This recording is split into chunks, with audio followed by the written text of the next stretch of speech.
All right. Hi. My name is Aaron, and this is the next update for Project Uniform Sierra. Um, so this last week, um, I sort of decided to try to make the dungeon level work, and um, and it was a bit of an ordeal because I have um, pretty lofty goals for the dungeon, but I am still struggling with figuring out how to put all the pieces together and make all the stuff work properly. So what I have right now, this last week, was essentially tied the spawn point from the previous level to that the basically the investigation planet level to this unknown portal that was discovered that actually takes them to another planet, takes our hero to another planet that was destroyed by the haze 1,000 years ago. So this guy right here is the leader of the of what remains of the um, presence on this planet, the alien inhabitants of this planet. um the haze, the I won't get into the whole story, but essentially he's all that's left. He was protected from the haze, the um entity that destroyed his people. These are the remains of um the royal family. They're maintained by this orb that was originally set up, and it was draining their energy. So the crowns, if you notice, the king has the crown on. So the crowns actually protect them from the energy draining orb. So in the initial cutscene, which isn't finished yet, the king will basically entice you to talk to him by saying, "Hey, on this rotation, humanity fulfills its promise to my people," and then he asks the player to come and fulfill that prophecy and end his people, which I love because it's very ominous. Like, you don't know what his goal is. You don't know if he's an enemy. You don't know why he knows about humanity.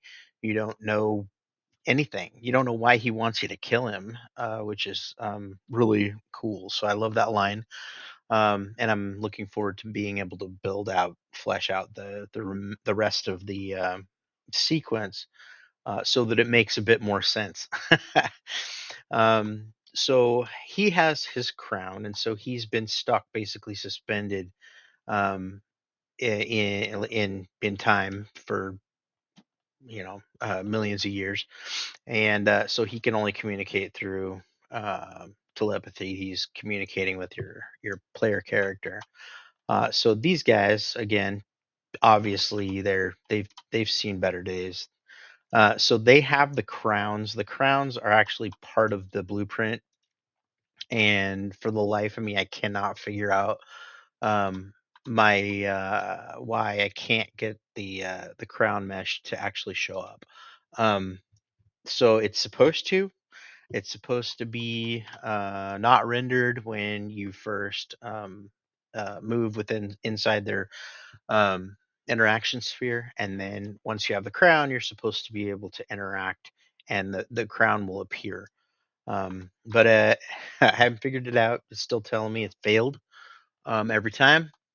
So when I get that figured out, I'll move on to the next part, which is basically the crown is going to put up the shield. The shield will protect them from the orb that's draining their energy, which is also actually sustaining what remains of them, and they will just crumble into dust along with their crown.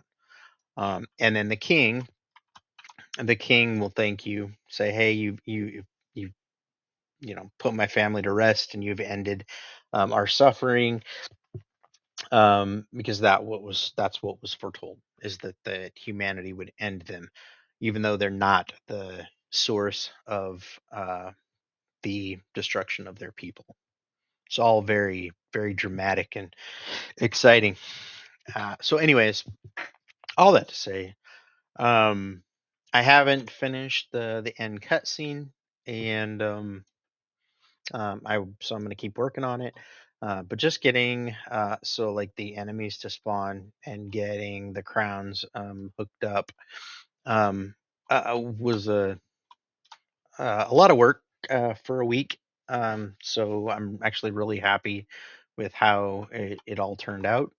Um, so I have this blocking, or excuse me, this trigger volume right here. Whoops, that I can't click on. And basically, what it does is it asks if the player has the associated crown. So when you walk through the first time, it doesn't do anything. It just ignores you. When you pick up the crown, where is it? This is the princess crown. When you pick this up, then it basically arms the trigger. It says, okay, the player has that particular crown. Now, when he or she walks through, right, then it's going to do the triggery stuff, which is spawn the wave of enemies. So the way I initially had this set up was you walk through, pick up the crown, and then you just get swarmed, and they would just bottleneck through the door. And so you just sit back here and shoot them, and they'd all die right there in the door, which wasn't fun. So I set it so that they don't spawn until you walk out of the door. That way you have the whole area to fight. You've got the whole kind of arena to take them on. And then that's set up the same way for each crown. They all have that same setup with the specific crown that triggers the the yeah the the bad stuff. Um, so this is the part that I don't have working yet. So what will happen is once you return all the crowns, and you turn his family to dust, the king will use his alien magic to actually pull this boulder down. Okay, so this thing will drop and it'll block the flow of goo into this deadly lagoon, which will lower the level of the goo and allow the player to platform across. So the path is basically right, through here. So you get to this point, and what I wanted to do, I actually was talking about this with some folks, is once the player jumps from here to here, that this actually sinks. So this will disappear. And that says, okay, well, now you can't get back that way. If you jump, you can't make any of these jumps. So you're stuck. You're committed at this point once you make it here.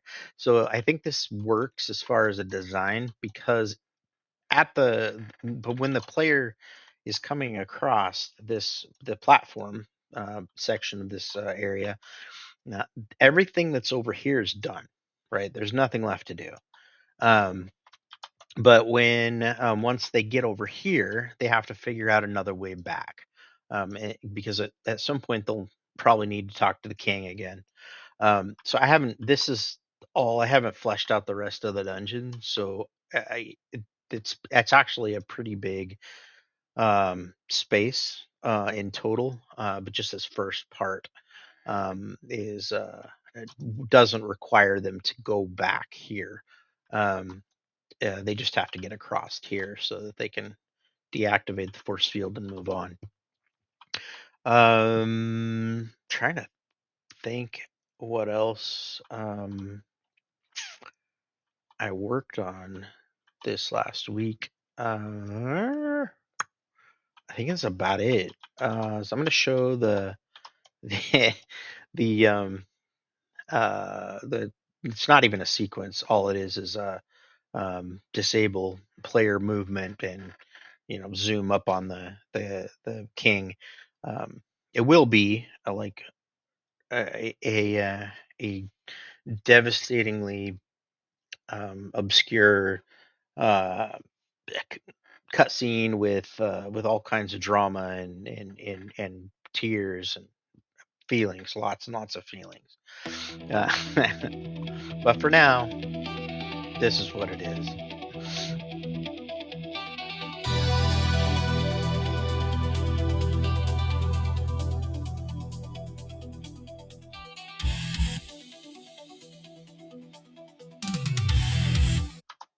And not with that music. That's the default music that I need to change, but it's not somber enough for that cutscene. So that's it. I think the only thing I didn't do was show the platforming across here. So I have it set actually because I was trying to map out the platforming using like parts of uh, the the gate here or the fence, whatever, to create most of the platforms and then buildings that are partially submerged in the goo. Um, so this these oh gosh, look behind the curtain. Um, so these will actually be higher. So like maybe like right here. And then the depth volume will also move with the panel or the whatever the plane um, down once this drops. So all the planes then will shift down in order to simulate kind of the lowering of the goo, so the player can make the jump. So prior to that, obviously, I need to play with the terrain and because this is not going to quite fly like that. In order to uh, get it to kind of look like it actually makes sense. But for right now, it was just trying to map out the platform path so that it would be functional. Once I get the boulder working and the alien magic working, then I'll actually set the death volume, which actually isn't even there yet. I haven't put that in. Otherwise, I'd never be able to test it. And then it'll all work together. Uh, excuse me, to lower the goo and the death volume. So I think that's about it for this the full level. I'm really excited because now I've got kind of the base play area, which is really just started as kind of a biome demo. Um, and then I've got kind of the first dungeon, which in the idea for the actual game won't come until way later. So these two parts aren't exactly connected, but it's great for like just kind of showing a demo concepts of what I have as far as an idea for Uniform Sierra. So, all right. Well, with that, I will sign off. All right. Thank you.